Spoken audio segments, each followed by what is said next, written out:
네, 오늘 우리에게 주시는 말씀은 창세기 45장 4절 말씀부터 10절 말씀까지입니다. 요셉이 형들에게 이르되 내게로 가까이 오소서. 그들이 가까이 가니 이르되 나는 당신들의 아우 요셉이니 당신들이 애굽의 판자라. 당신들이 나를 이곳에 팔았다고 해서 근심하지 마소서, 한탄하지 마소서. 하나님이 생명을 구원하시려고 나를 당신들보다 먼저 보내셨나이다. 이 땅에 2년 동안 흉년이 들었으나 아직 5년은 밭갈이도 못하고 추수도 못할지라. 하나님이 큰 구원으로 당신들의 생명을 보존하고 당신들의 후손을 세상에 두시려고 나를 당신들보다 먼저 보내셨나니, 그런즉 나를 이리로 보낸 이는 당신들이 아니요 하나님이시라. 하나님이 나를 바로에게 아버지로 삼으시고 그 온 집의 주로 삼으시며 애굽 온 땅의 통치자로 삼으셨나이다. 당신들은 속히 아버지께로 올라가서 아뢰기를 아버지의 아들 요셉의 말에 하나님이 나를 애굽 전국의 주로 세우셨으니 지체 말고 내게로 내려오사. 함께 읽습니다. 아버지의 아들들과 아버지의 손자들과 아버지의 양과 소와 모든 소유가 고센 땅에 머물며 나와 가깝게 하소서. 아멘. 오늘 6월의 넷째 주 예배 자리에 오신 우리 모든 성도님들 주님 이름으로 환영하고 축복합니다. 이제 무더운 여름철이 이제 본격적으로 시작되죠. 지난주까지만 해도 원래 여름이 별로 안 더워서 왜 이렇게 안 덥나 그랬는데 어제부터 더워지기 시작했습니다. 왜냐하면 어제 BBS 이제 마지막 날인데 아이들이 이제 물놀이하고 수영해야 그런 날씨인데 너무 날씨가 안 더워서 얼마나 기도를 많이 했는지 모릅니다. 날씨가 뜨거워져야 아이들이 신나게 노는데 그래서 어제부터 더워졌습니다. 그래서 이런 무더운 날씨 가운데 또 영육간의 간건함을 잘 지키시기를 바라고, 특별히 여름이 다가올수록 우리 교회 올 때 예배 드릴 때 우리의 복장이 너무 과도한 복장 되지 않도록, 그리고 너무 편한 복장 되지 않도록 이런 복장도 잘 신경 쓰시고 우리가 어디에 있든지 하나님 앞에 거룩한 예배자로 서시기를 바랍니다. 하나님께서 이 지상에 세우신 공동체 가운데 가장 위대한 공동체인 하나님의 교회는 세상과 다른 부르심을 받았고, 그래서 세상과 다른 사명을 가지고 세상과 다른 꿈을 꾸는 공동체가 바로 교회입니다. 그래서 교회는 우리 주님께서 다시 오시는 그날까지 오직 복음의 신앙을 파수하고, 이 오직 복음의 신앙으로 우리의 가정과 우리 교회와 우리 개개인의 시간이 날마다 새로워지고 더 새로워지고, 그리고 날마다 하나님 앞에 새로움의 은혜를 경험해야 되는 것입니다. 그렇다면 오직 복음으로 새로워지기 위해서 우리에게 필요한 것이 또 무엇인가? 그것은 바로 우리에게 용서의 능력이 필요합니다. 용서가 무엇일까요? 세상이 말하는 용서는 누군가의 잘못, 누군가의 실수를 이해해주고 용납해주는 것, 그것이 세상의 용서입니다. 그런데 성경이 말하는 용서는 단순히 누군가의 잘못과 누군가의 실수를 이해하고 용납하는 것, 그 이상의 의미를 가지고 있습니다. 왜냐하면 세상의 용서는 내가 누군가를 용서해 줄 거냐 말 것이냐, 그것을 결정하는 내 의지의 문제지만, 그러나 성경이 말하는 용서는 서로 사랑하고 서로 용서하라고 말씀하시는 하나님의 말씀에 순종할 것이냐 순종하지 않을 것이냐, 그것을 선택하는 우리 신앙의 문제이고 믿음의 문제이기 때문입니다. 그렇다면 용서는 구체적으로 어떤 것이고 우리가 이 용서의 능력을 얻기 위해서는 어떻게 해야 되는가, 오늘 함께 말씀을 나누기를 원합니다. 먼저 용서라고 하는 것은 새로운 관점으로 생각하는 것입니다. 바로 용서는 새로운 관점에서, 즉 나의 관점이 아니라 상대방의 관점에서, 내 입장이 아니라 그 사람의 입장에서 새롭게 생각하고 새롭게 판단하고 새롭게 해석하는 것, 그것이 바로 용서의 시작인 것입니다. 요셉은 형님들에게 큰 미움을 받았는데 형들이 요셉을 미워한 이유는 크게 두 가지였습니다. 첫 번째 이유는 바로 아버지 야곱의 편애 때문이었습니다. 창세기 37장 4절 상반절이 이렇게 말씀을 합니다.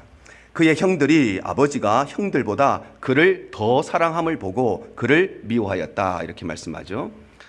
형님들이 요셉을 미워했던 이유는 다른 자식들보다 요셉을 유독 더 많이 사랑했기 때문에, 그래서 형들이 동생을 미워한 것입니다. 물론 아버지였던 야곱의 입장에서는 다른 자식들보다 요셉을 더 사랑할 수밖에 없었던 자기 나름대로의 이유가 있었습니다.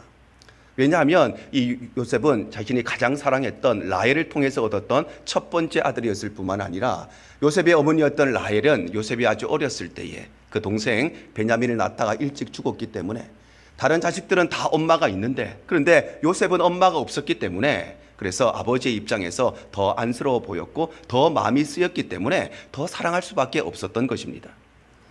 그래서 야곱은 다른 자식들에게는 해주지 않았던 채색 옷을 요셉에게만 지어 입히고, 다른 자식들은 다 광야에 나가서 힘들게 지금 뙤약볕에서 양떼들을 치고 있는데 요셉만은 자기 품 안에서 편안하게 지내게 했던 것입니다.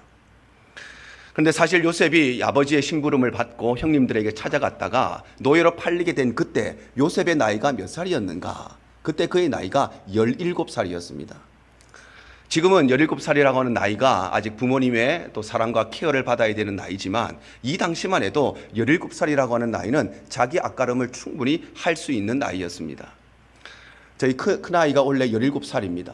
근데 저보다 키도 더 크고 덩치도 더 크고 힘도 더 세고 그리고 지네 아빠 닮아서 얼굴도 잘생겼습니다. 근데 문제는 저보다 키도 더 크고 덩치도 더 크고 그런데 생각하는 것, 말하는 것, 그리고 행동하는 것 이런 것을 보면 아직 어린아이구나 이런 생각할 때가 참 많이 있습니다. 그런데 아마 우리 연로하신 권사님들 그 세대는 20살 때 아니면 19살 때 17살 때 그때 시집도 가고 장가도 갔던 그런 세대지요. 지금 17살이면 아무것도 못하는 부모가 모든 것을 해줘야 되는 그런 나이지만 이때만 해도 17살이면 자기 앞가름을 다 할 수 있는 그런 나이였습니다. 그래서 야곱도 요셉을 심부름을 보내는데 집에서 세겜까지 50마일 떨어져 있는 곳에 혼자 심부름을 보냅니다. 50마일이면 우리 교회에서 출발해서 세리토스 지나서 플러턴 지나서 애나하임 지나서 코로나까지의 거리가 50마일입니다. 그 거리를 차도 없는 때에 지도도 없는 때에 혼자 보냈다는 것은 17살이라고 하는 나이는 자기 앞가름을 다 할 수 있는 나이였고, 그래서 요셉도 충분히 형들과 함께 광야에 나가서 양떼들을 다 칠 수 있는 나이였는데 그런데도 불구하고 일하는 데 보내지 않고 아버지 야곱이 자기 품에 끼고 있었다는 것입니다.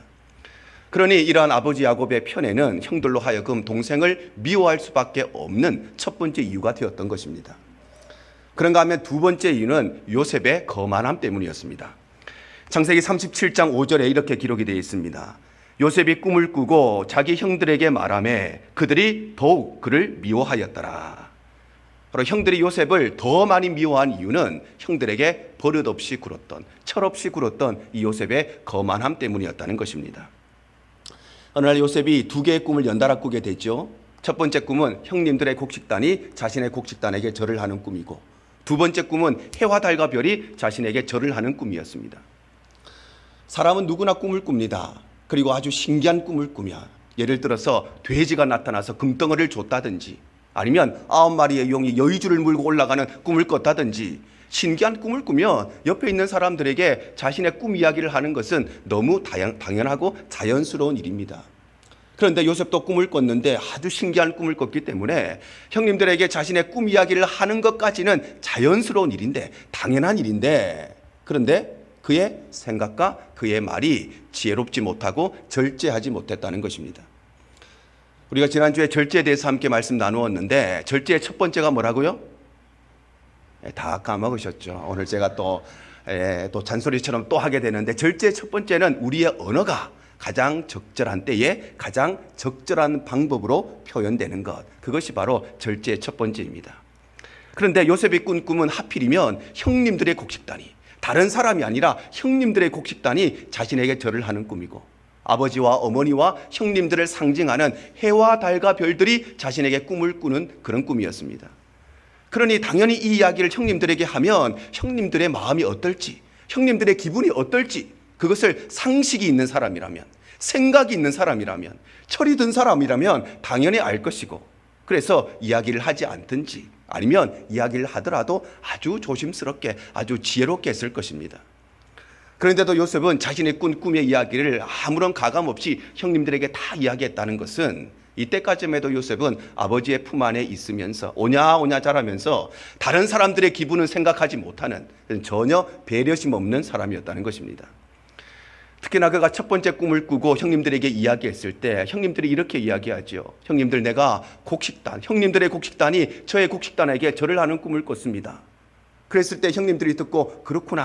네가 우리 형제들 중에 제일 똑똑하고 제일 키도 크고 제일 잘났으니 정말 우리 가정의 리더가 되겠구나. 열심히 해봐라. 그렇게 이야기한 것이 아니라 이놈의 자식이 미쳤구나. 형님들한테 무슨 그런 소리를 하느냐. 네가 진짜 우리의 왕이 될 것인지 우리가 지켜볼 거야. 그렇게 비아냥을 했습니다. 그런데도 불구하고 요셉은 분위기 파악을 하지 못하고 두 번째 꿈을 꾸었을 때도 그 꿈을 그대로 다 이야기했으니 참으로 철이 없는 사람이 요셉이었던 것입니다. 그래서 결국 이런 요셉의 철없는 모습들, 이런 버릇없는 모습들로 인해서 형들은 이 요셉을 미워할 수밖에 없었던 것입니다. 그래서 결국은 요셉은 형님들에게 구덩이에 빠지고 그리고 노예로 팔려가게 되는데 훗날 요셉이 형님들을 만나게 되었을 때에 이렇게 이야기를 하죠. 오늘 5절 상반절이 이렇게 말씀합니다. 당신들이 나를 이곳에 팔았다고 해서 근심하지 마소서, 한탄하지 마소서. 바로 형들은 요셉을 죽이려고 했지만 그러나 요셉은 형들을 용서하는데 형님들을 향해서 한탄하지 마시고 근심하지 말라고 오히려 자기를 죽이려고 했던 그 형님들에게 위로하고 안심을 시켰던 것입니다. 그렇다면 도대체 요셉은 어떻게 자기를 죽이려고 했던 형들을 용서할 수 있었는가? 그냥 자기를 힘들게 한 정도가 아니라 마음의 상처를 준 사람 정도가 아니라 죽이려고 했던 사람을 어떻게 용서할 수 있었는가? 그것은 다름 아니라 요셉은 새로운 관점에서, 즉 내 입장이 아니라 형들의 입장에서, 내 관점이 아니라 형들의 관점에서 이 모든 일들을 새롭게 생각하고 새롭게 판단하고 새롭게 해석했기 때문이었습니다. 그래서 시간이 지나고 세월이 흐르니까 이 철없던 요셉도, 이렇게 어리광만 부리고 있었던 요셉도 생각이 깊어지게 되고 그리고 철이 들게 되고 사람들과의 관계 속에서 내 입장이 있고 저 사람의 입장이 있다는 것을 알게 되고 결혼을 하고 가정을 이루면서 남편의 입장이 있고 아내의 입장이 있고 자식들 키우면서 아이들이 와서 엄마, 오빠가 이렇게 했어, 아니 동생이 이렇게 했어, 싸우는 모습들을 보면서 이 아이의 입장이 있고 이 아이의 입장이 있다는 것을 그가 깨닫게 되면서 자신의 삶을 돌아보고 아버지가 형님들에게는 아무것도 안 사주면서 나한테만 이 멋진 채색 옷을 지어 입혔으니 형님들이 얼마나 마음에 상처를 입고 아파했을까. 내가 형님들에게 이렇게 철없이 굴었으니 형님들이 나를 당연히 미워할 수밖에 없었구나. 새로운 관점에서 바라보면서 그는 형님들을 이해하고 용서할 수 있게 된 것입니다. 사랑하는 성도 여러분, 그런데 우리의 삶도 마찬가지죠. 남편과 아내의 관계도 마찬가지고 형제들과의 관계도 마찬가지고 부모와 자식 간의 관계도 마찬가지고 성도와 성도의 관계도 마찬가지입니다. 우리가 이 땅을 살아가다 보면 언제나 모든 일에는 내 입장만 있는 것이 아니라 그 사람의 입장이 있습니다. 사회생활 살다 보면 내 사정만 있는 것이 아니라 그 사람에게도 말 못할 사정이 있고 그 사람에게도 피치 못할 사정이 있고 그 사람에게도 내가 알지 못하는 마음의 상처와 아픔이 있는 것입니다. 그래서 우리는 내 관점이 아니라 새로운 관점에서, 그 사람의 관점에서 그것을 바라보고 해석할 때에 우리는 진짜 용서의 삶을 살아갈 수 있는 것입니다. 사랑하는 성도 여러분, 용서는 단순히 다른 사람들의 잘못과 실수를 이해해 주는 것이 성경이 말하는 용서가 아니라 진정한 용서는 그 사람의 입장과 그 사람의 관점과 새로운 관점에서 그 모든 사건들을 새롭게 바라보고 새롭게 해석하는 것이 성경이 말하는 진짜 용서라는 것을 꼭 기억하시길 바랍니다. 그래서 우리의 삶에 누군가를 만나고 우리의 삶에 어떤 일을 대할지라도 우리의 삶이 상대방의 입장에서 생각하는 늘 역지사지의 마음을 가지시기를 바랍니다. 그럴 때 우리의 삶에 있었던 미움은 용서로 변화되게 되고 우리 마음속에 있었던 오해는 이해로 바뀌어지는 참된 변화의 능력을 경험하게 될 줄로 믿습니다.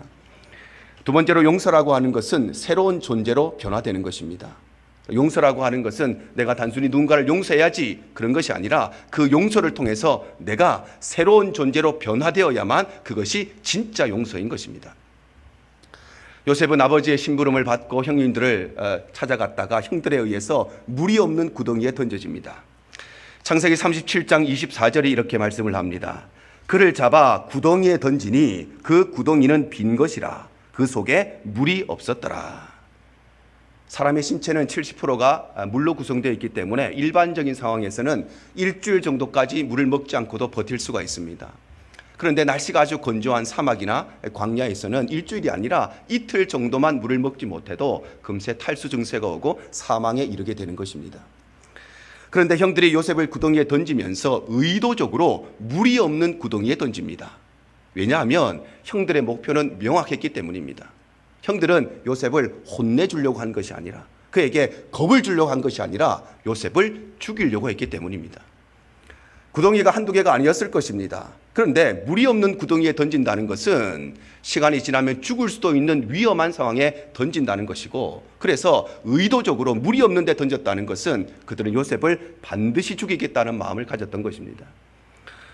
아마도 처음에는 그들도 이런 생각을 하지 않았을 것입니다. 요셉을 죽이고자 했지만, 그런데 죽이려고 하니까 마음에 양심의 가책이 느껴지죠.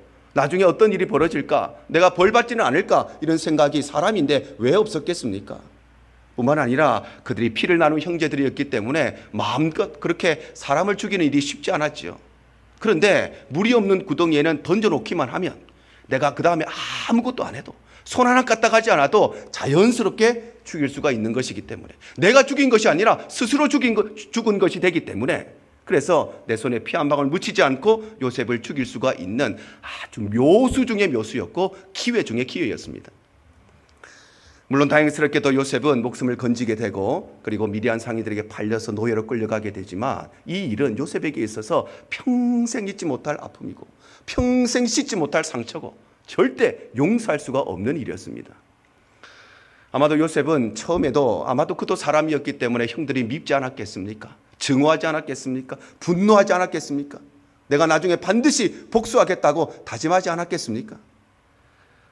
형들이 비록 칼이나 돌을 들어서 직접 죽이지는 않았습니다. 그러나 형들은 의도적으로 물이 없는 구덩이에 던져놓고, 그리고 죽을 때까지 기다리는 살인 방조죄를 저지르고, 그 구덩이에 빠진 요셉이 형님들 저를 살려주십시오 애절하며 구걸하는 그의 목소리를 외면하고 끝까지 구해주지 않았던 구조 불이행의 죄를 저질렀고, 결국에는 돈을 받고 동생을 팔아버리는 인신매매까지 저질렀으니, 실제로 돌을 들어서 죽이지는 않았지만 사실상 요셉을 죽인 것과 마찬가지였습니다. 그럼에도 불구하고 훗날 그가 자신의 모든 일들을 돌아보면서 나를 애굽으로 보낸 것은 당신들이 아니라 바로 이 모든 것이 하나님이 우리의 생명을 구원하시고자 하는 하나님의 계획과 섭리 가운데 있었음을 그가 믿음으로 고백하는 것입니다. 지금으로부터 27년 전인 2007년 4월 16일, 그 당시에 버지니아 공대에 재학하고 있던 조승이라고 하는 한국계 1.5세 학생이 자신이 다니고 있던 그 버지니아 공대 기숙사에 들어가서 채 10분도 되지 않은 그 짧은 시간에 32명을 죽이고 29명이 부상을 입고 자기 자신도 스스로 목숨을 끊는 미국 역사상 최악의 학교 총기 사건이 일어났습니다. 많은 분들이 기억하고 계시겠지만 자신의 분노를 조절하지 못하여서 32명의 무고한 생명을 앗아간 이 사건은 어떤 사과를 하더라도, 어떤 보상을 해주더라도 결코 용납될 수 없고 결코 용서받을 수 없는 그야말로 끔찍한 범죄 행위입니다.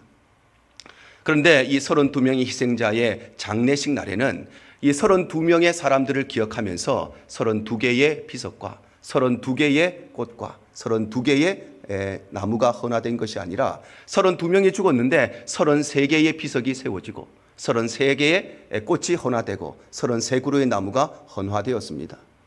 왜냐하면 이 장례식은 희생자 32명뿐만 아니라 이 사건의 가해자였던 조승희의 장례식까지, 그 희생자의 그리고 가족들에 의해서 이 33명의 장례식이 함께 치루어졌기 때문입니다. 그리고 이 장례식의 조사를 맡았던 유가족들의 대표는 가해자였던 이 조승희에게 이런 글을 남깁니다. 네가 그렇게 견딜 수 없는 고통을 받으면서도 그 누구에게도 도움을 받지 못했다는 것을 알고 우리는 참으로 가슴이 아팠다. 우리는 결코 너를 미워하지 않는다. 어쩌면 우리가 너무 이기적이어서 네가 그렇게 분노했다는 생각을 해본다. 너에게 친구가 되어주지 못해서 미안하다. 우리는 많은 사람들의 가슴에 자리 잡은 분노가 이제는 용서로 바뀌기를 바란다. 조승희는 8살 때에 우리와 같이 한국에서 미국으로 이민 온 1.5세입니다. 그런데 우리 1세대들은 8살에 왔으니까, 어린 나이에 왔으니까 미국 생활에 적응하고 영어하고 미국에 살아가는데 전혀 지장이 없겠지, 그렇게 많은 사람들이 생각하지만 그에게는 결코 넘어설 수 없는 언어의 장벽이 있었고, 아무리 노력해도 결코 넘어설 수 없는 문화의 장벽이 있었고, 결코 극복되지 아니했던 인종차별이 있었고 따돌림이 있었습니다. 그리고 그가 12살 때에 그가 강도의 총을 맞고 그의 어머니가 죽게 됩니다. 그런데도 불구하고 책임지는 사람은 아무도 없었고 위로해 주는 사람이 아무도 없었고, 그때부터 그의 마음에 분노가 자리 잡고 누구도 알지 못하는 아픔과 상처가 그의 마음속에 자리 잡게 되는 것입니다. 32명의 희생자 유가족들도 조승희를 얼마나 미워하고 증오했겠습니까? 내가 내 자식 죽인 저놈을 나도 죽여야 되겠구나, 그런 생각을 그 부모들이 왜 안 했겠습니까? 그런데 조승희의 모든 것을 알고 난 후에 내 입장이 아니라 그 사람의 입장에서 새롭게 바라보고 새롭게 생각하고 새롭게 판단함으로써, 그래서 이 모든 희생자들의 유가족들은 미워하고 증오하는 사람이 아니라 용서하고 용납하는 새로운 존재로 변화되었기 때문에, 그래서 결국 그를 용서할 수 있었던 것입니다. 사랑하는 성도 여러분, 우리의 삶도 마찬가지입니다. 우리가 왜 용서하지 못하느냐? 그것은 다름 아니라 늘 내 생각을, 늘 내 관점을, 늘 내 입장을, 늘 내 사정을 고집하기 때문입니다. 우리가 상대방의 입장과 상대방의 사정을 이해하고 그리고 그 사람을 용납한다면 우리는 사랑이 아니라 정말 그 사람을 용서하고 용납할 수 있는 용서의 삶을 살아가고, 우리는 그 일을 통해서 새로운 존재로 변화될 수 있는 것입니다. 사랑하는 성도 여러분, 세상이 말하는 용서는 단순히 누군가의 잘못을 이해해주고 용납해주는 것이지만, 성경이 말하는 용서는 이 용서를 통해서 나 자신이 바로 새로운 존재로 변화되는 것임을 꼭 기억하시길 바랍니다. 그래서 우리가 이 용서를 통하여서 더 이상 미워하고 증오하는 사람이 아니라 이 용서를 통하여서 누군가를 이해하고 용납할 수 있는 진정한 용서의 삶이 되시기를 바랍니다. 그럴 때 우리는 이 용서를 통하여서 나 자신이 새로운 존재로 변화될 뿐만 아니라 바로 그 사람도, 바로 상대방도, 바로 다른 사람도 새로운 존재로 변화시킬 수 있는 참된 은혜의 삶을 살아가게 될 줄로 믿습니다. 용서는 새로운 관계로 발전시키는 것입니다.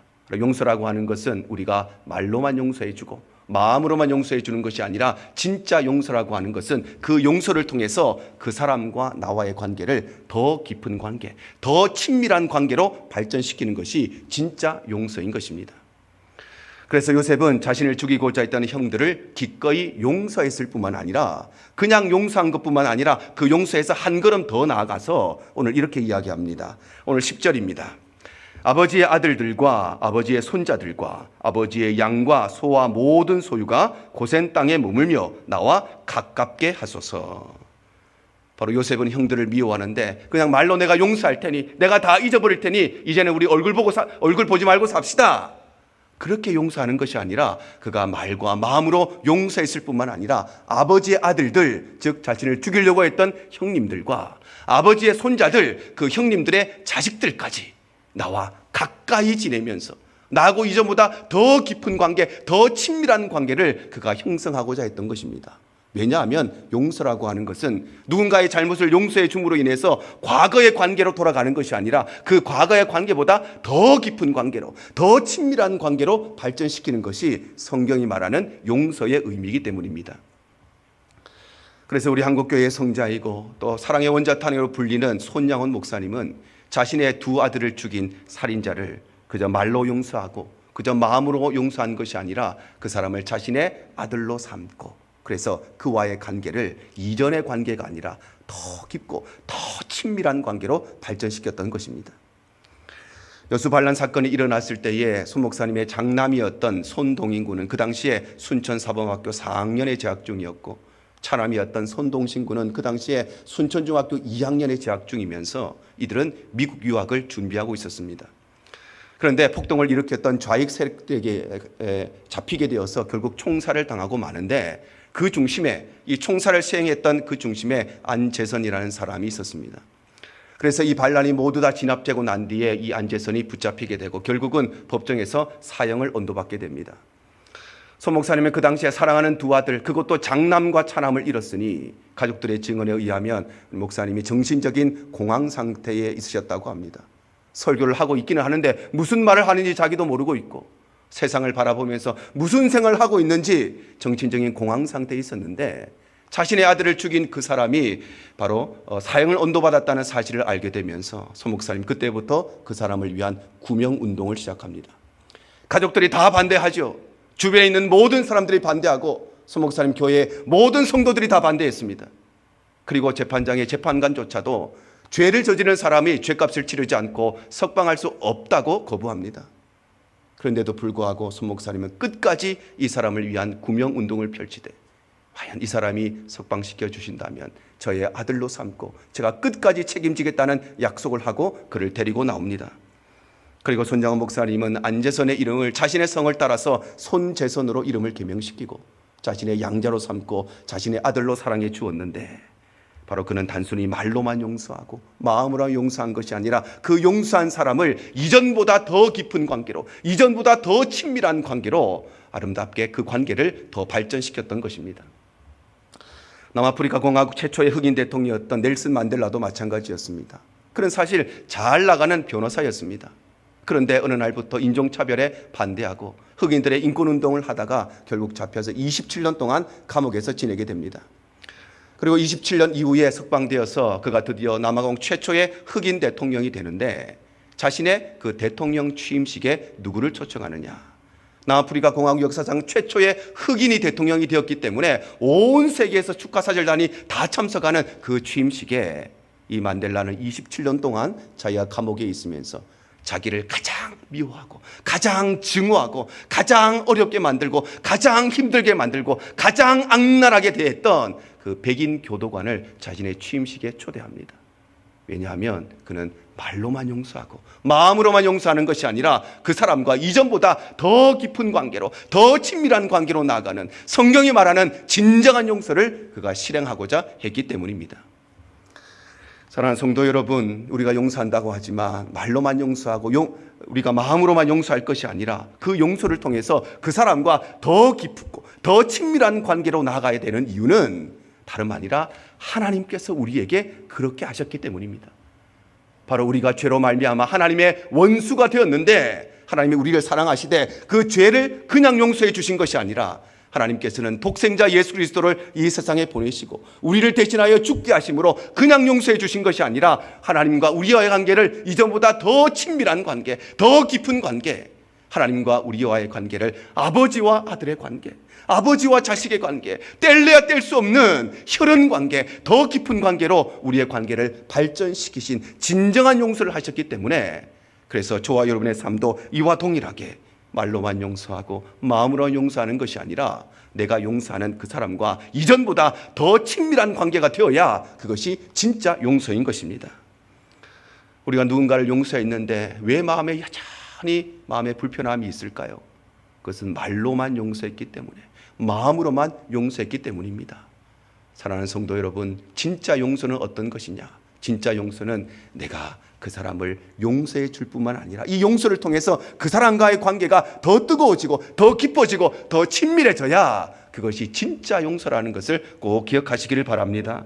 그래서 우리의 삶이 이 용서를 통해서 나와 갈등한 사람, 나와 다툰 사람, 나와 싸운 사람, 단순히 싸우기 이전의 관계로 돌아가는 것이 아니라 그때보다 더 친밀한 관계로, 더 깊은 관계로 나아가는 진짜 용서의 삶이 되시기를 바랍니다. 그럴 때에 우리는 하나님과 원수가 된 우리를 용서하시되 예수 그리스도의 십자가를 통하여 우리를 용서하시고 이전보다 더 깊은 아버지와 자식의 관계, 새로운 관계로 발전시키신 하나님의 위대한 사랑을 이 세상 가운데 증언하며 살아가는 증인의 삶을 살아가게 될 줄로 믿습니다.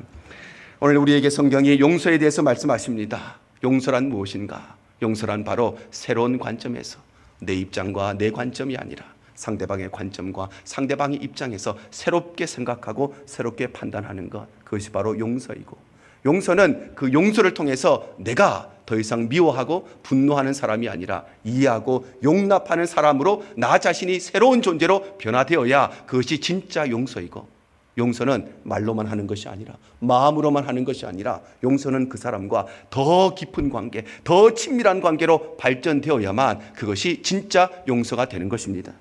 그래서 하나님께서는 억만죄인인 우리를 용서하시는데 우리의 죄를 그냥 사면시켜 주시는 것이 아니라 예수 그리스도의 십자가를 통하여서 이전보다 우리와의 관계를 더 친밀한 아버지와 자녀의 관계, 결코 누구도 끊을 수 없는 이 구원의 관계, 결코 뗄래야 뗄 수 없는 이 위대한 관계로 우리의 관계를 더 발전시키신 것처럼, 그래서 요셉도, 그래서 손양원도, 그래서 만델라도 어렵지만, 힘들지만, 마음을 잡기 어렵지만 이 용서를 통해서 참된 용서를 실천했던 것입니다. 사랑하는 여러분, 하나님은 용서의 왕이십니다. 그래서 이 세상을 용서를 통해서 다스리시고 통치하시고, 그래서 성경은 용서의 이야기인 것입니다. 그래서 우리도 힘들지만, 어렵지만, 괴롭지만, 마음이 내키지 않지만 그럼에도 불구하고 용서의 삶을 살아야 되는 것입니다. 왜냐하면 용서하지 않으면 우리의 삶이 결코 새로워질 수가 없고, 용서하지 않으면 결코 가정이 회복될 수가 없고, 용서하지 않으면 결코 교회는 미래를 향해 달려나갈 수가 없기 때문입니다. 우리 대형의 권속들이 모든 이 말씀 기억하셔서 여러분 용서하지 못한 사람이 있으십니까? 아마도 있을 것입니다. 용서하기는 했지만 말로만 용서하고 마음으로만 용서하신 분이 계십니까? 반드시 있을 것입니다. 왜 그런 사람이 없겠습니까? 우리 인생을 살다가 하면 나를 미워하는 사람이 반드시 있습니다. 아무 일도 없고 아무 이유 없이 미워하는 사람도 있습니다. 우리 모든 성도들이 오늘 이 말씀 기억하시고, 용서함 없이는 절대 우리의 믿음도, 우리의 삶도, 우리의 가정도, 우리의 교회도 새로워질 수 없다는 사실을 기억하고, 우리를 용서하신 우리 하나님 아버지처럼 우리의 모든 삶이 용서의 삶이 되시기를 주님 이름으로 축복합니다. 주님만 내 도움이 되시고 주님만 내 빛이 되시는